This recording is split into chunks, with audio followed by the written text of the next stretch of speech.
Hello chess friends and welcome to Jozarov chess channel and welcome to the most spectacular tournament of the year. Welcome to the FIDE Candidates in 2024 that's going on now in Toronto in Canada. So this tournament is a 2-round robin of 8 players, so we'll see 14 rounds of beautiful classical time format chess, and the lineup is really scary. We have here really great players that are playing. We have here Hikaru Nakamura, Fabiano Caruana, Rameshbabu Praggnanandhaa, Alireza Firouzja, Jozarov, Jan Nepomniachtchi, Gukesh, and Vidit Santosh-Gurathi are battling it out for this prestigious throne. Who wins, of course, this tournament has then a great chance to battle against Ding Liren for the World Chess Championship throne. So it will be spectacular. Every single day, I think we'll watch a beautiful derby, and already in round 1, I think we had already great matches. First of all, the most spectacular match was between Fabiano Caruana and Hikaru Nakamura. The game ended with a draw. Jan Nepomniachtchi, Jozarov also ended with a draw. So you see Nijat with the black pieces got the draw against Jan Nepomniachtchi, who played already twice for the World Chess Championship throne, and also the game between Gukesh and Vidit Santosh-Gurathi ended with a draw. So probably we'll see many draws. So every single win will have, I think, a huge impact on the outcome of this tournament. So in my opinion, very tough tournament, but also of course a spectacular chess event for us to follow for sure. So the game that will follow now from the round 1 is now the game between Alireza Firouzja and Rameshbabu Praggnanandhaa. In my opinion, this was simply the most aggressive game with most spectacular things that happened, with also many chances for Prague, with also many chances for Alireza Firouzja. So let's dive into the game. Let's see now what happened in the game of the most spectacular youngsters of this tournament. So with the white pieces here, Alireza Firouzja opened with the move e4. We have e5 by Rameshbabu Praggnanandhaa, knight to f3, knight to c6, and after bishop to b5, we have now the Ruy Lopez, the Spanish game, is on the board. a6, the Murphy defense, bishop to a4, knight to f6, and after castling by Alireza, we have here knight takes e4 by Prague. It's of course the beautiful open Ruy Lopez. We have d4. Of course, now Alireza is trying to somehow open the e-file, is trying somehow to get something against this king on e8. We have now b5, bishop to b3, and now after move d5. Here, of course, it's the most powerful solution of black's problems. Here Prague simply fixes the outpost that knight on e4 is not allowing some dangerous things on the e-file. We have d takes e5 by Alireza. We have bishop to e6, of course protecting now the d5 square, and now after move c3 we have bishop to e7 here by Rameshbabu Praggnanandhaa. He's trying, of course, to have a better, I would say, defensive setup here with both of these bishops when he castles kingside, because we have to say the most annoying thing for black to handle is this outposted, this advanced pawn on e5. So the pawn on e5 gives, I think, here white a tiny little space advantage. So that's why it's very tough to defend, maybe when the knight gets here and similar stuff. So it's then very good to have your bishop on e7 controlling the g5 score. But although I would say bishop to c5 is the more aggressive line, it's, I think, the spicier continuation here for black, hitting also the f2 weakness in white's position. But okay, bishop to e7 also perfectly fine here by Praggnanandhaa. Bishop to c2. Here Alireza doesn't want to tolerate also the outposted knight on e4. He's trying to put more pressure with knight to d2, and he's trying to get it away from this active square. But this move allows here again Praggnanandhaa to play freely with the bishop on e6, because now the d5 pawn is not attacked anymore. So that's why here bishop to g4, pinning the knight, and in some lines knight takes e5 could happen, and then you have too much to handle simply here on the e-file. We have queen to e1. A very interesting line here by Alireza, has been played in chess history, but I think Prague and Alireza deviated from the standard lines of the open Ruy Lopez. Probably somewhere they have it prepared, especially for this event. Queen to e1, of course, also somehow indirectly connects the queen to the pawn on e5, but unfortunately it gives also here Praggnanandhaa the opportunity to play bishop to f3 and then mess up the pawn structures here simply on the king side. So then if you have a double pawn structure in front of the king, then the king could be in danger. But here Prague doesn't want to doesn't want to complicate things immediately. He plays knight to c5. Very nice positional move. He's trying to get the knight here on e6, and then if possible from this square, black's knight could control many squares also in white's position. We have here knight from b2 to d2 by Alireza. We have knight to e6, king to h1, and now after bishop to h5, now Alireza plays a certain theoretical novelty, knight to b3. From this point on, we have now completely new position. But this move is, I think, very solid because it controls also the d4 square in some lines. I think black would love to advance this so far isolated d pawn, would love to play d5 and break and enter simply here in the center of the board. But again, this move allows Praggnanandhaa to take. Bishop takes f3, g takes f3 creates, of course, the structural weaknesses in front of white's king, especially also, I would say, in some lines, black could also occupy the weak f5 square with the knight. So very tough to handle, but of course, the good side for white is that white has the beautiful bishop pair that's targeting here the king side. We have bishop to g5. I would say even must move here for Praggnanandhaa. Good defensive move, getting rid of the bishop pair of the most powerful element of white's game. Bishop to g5 forces basically here Alireza to trade off some pieces. Plays, of course, here first of all rook to g1, but now for bishop to c1, knight to c1, Alireza lost now the powerful bishop pair. We have queen to h4, good attacking move by Pragg. Rook to g4, attacking the queen, queen to h5. So far, the engine is saying this is a solid position for both sides.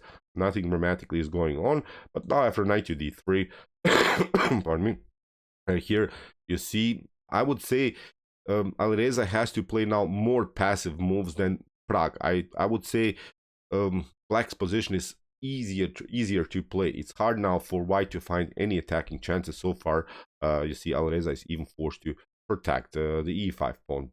f4 was never a possibility because, of course, you lose the rook on g4. So far, I would say Praggnanandhaa has a better piece activity. Also, now the knight is standing in front of the bishop, which is, of course, not a good thing here in white's position. So that's why here from kingside castling, we have queen to e2. Here, finally, Alireza wants now to include this other piece into the game.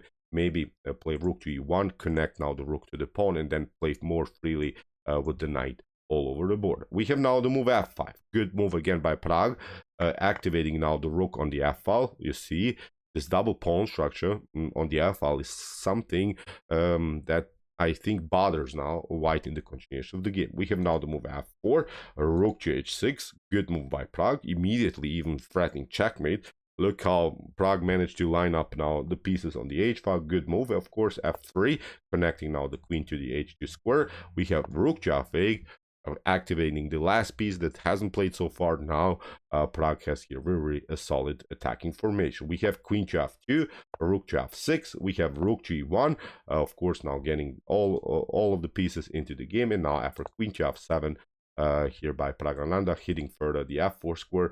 Now queen to g3. So very messy position. Knight to f4 leads into complications because you have also problems here on the e file. You have also some problems on back rank check, so it's not so easy, of course, to do anything. So far this f4 square is protected, but even if you manage to do that, I would always say that black has a tough time on the back ranks and also has a tough time around the square g7.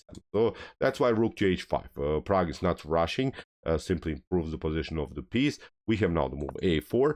Good move, I would say, also here by Alireza, trying to split this space advantage on the queen side that black gained in the beginning of the opening stage. We have rook to h6 again, putting more pressure against the h2 weakness. Rook to e2, must move here for Alireza, and now rook to h3, kicking away the queen. Very tense game, I would say. The engine gives here always equal chances for both sides, but in a practical way, it's very hard to play, I think, the position here with the white pieces, because black's pieces, I think, are more natural on the board, although still I would say Pragg has to also worry about the d5 weakness. So as I said, many weaknesses all over the board, so who gets something, I think, could win the game. So we have here queen to e1, putting more pressure against this knight on e6. And now Pragg, I think, makes even his first tiny little inaccuracy. He plays now the move rook takes f3.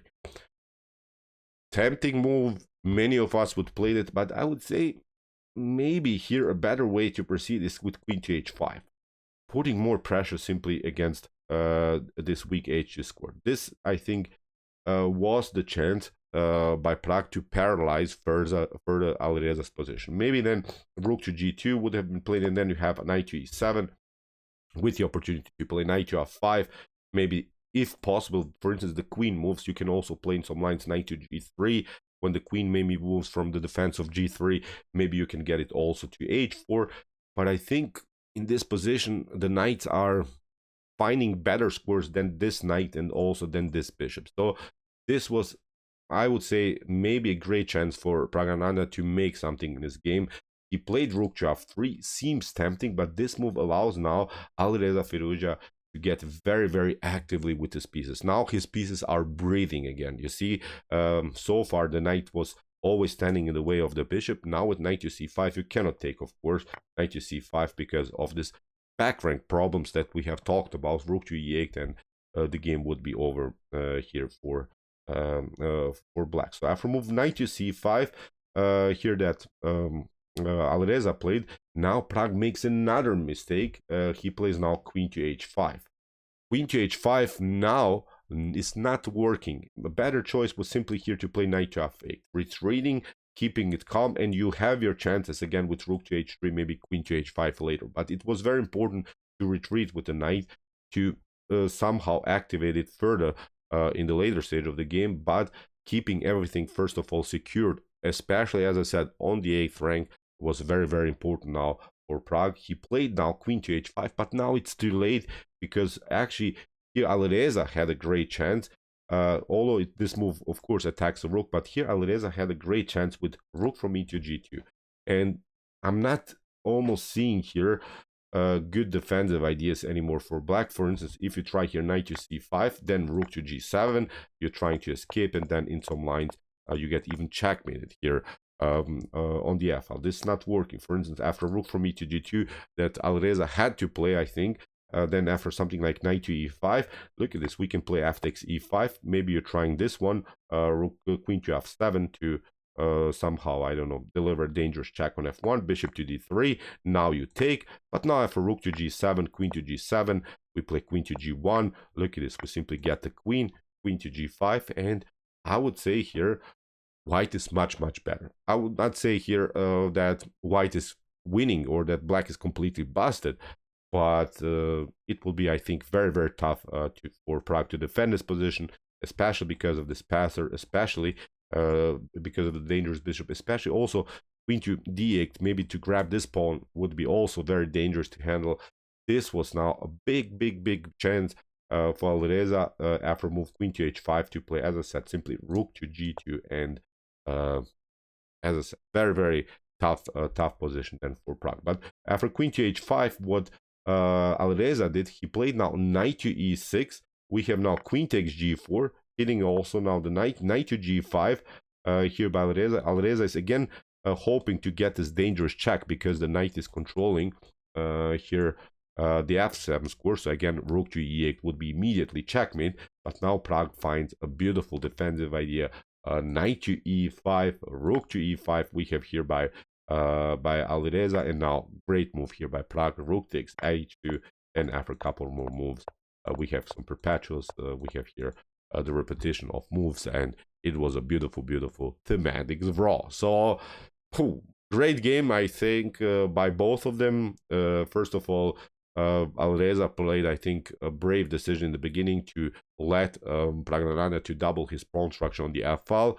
Then Pragg, I think, had some chances to activate the pieces better, missed some chances. Then Alireza had, I would even say, winning chances, but he took the wrong piece. He didn't spice up the game on the g-file and got punished for that. He got only a draw here in this particular position. So for the beginning, great game, I would say, because no one wants to lose some games in the beginning. I think in the early stage of the tournament, it is very solid if you play a couple of draws without losing any games. If you lose, then it's very tough to get back into the tournament. So so far a deserved draw, I would say, in this game between Alireza Firouzja and Rameshbabu Praggnanandhaa. So what happened in the first day? We got 4 draws. I think even an expected outcome, because, as I said, no one wants to lose some games in the beginning, but now in the later stage of the tournament, we'll see probably more wins, more spectacular games, more aggressive games, maybe even some lines that they have prepared somewhere with the computer at home. So it will be a very cool tournament for us to follow for sure. So okay, I hope that you enjoyed this game. I really enjoyed a lot. Interesting ideas of the open Rui Lopez. If you want to see some other content here on my YouTube chess channel, check out our commented chess games, and also check out my commented chess games played by computers, where we analyze some great Stockfish, Lila C0, Alpha 0 games. And if you like this content, hit the subscribe button. See you soon with some more videos, and what do we say in the end? Chess is the best, of course.